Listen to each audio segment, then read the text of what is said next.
sizga savolki mana hozir ichida qancha mahsulot bor? Hozir 1 tonna. 1 tonna mahsulot. O'chir, apparatni o'chir bitta. Apparat o'chib, svet o'chib qolishi mumkin-ku.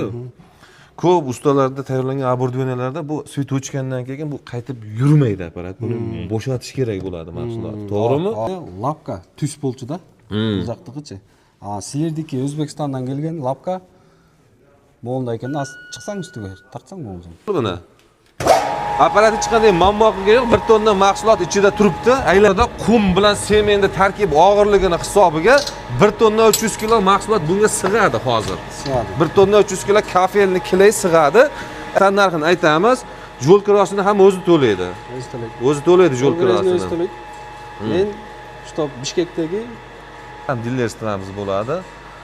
Bu do'stimiz bilan ancha yildan beri ishlaymiz. Ikkita qo'yiladi, xudo xolasa.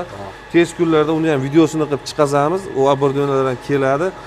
Xullas kimga shunaqangi kafelniklar, rodman, shpakilovka, shunaqa skalar hammasi bor. Hamma оборудование kelishilgan holatda, senalar kelishilgan holatda. Buni shu qopini qayerdan oladi?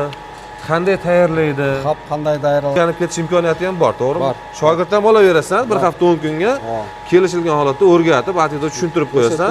O'zini оборудованияsi kelsa, ishga tushirib ketaveradi. To'g'ri, Bishkekda, xudo xolasa, dillerstramizda ochdik. Hammani ishlariga rivoj ko'rganda ko'rishguncha kanalga a'zo bo'lib qo'yishni esdan chiqarmanglar.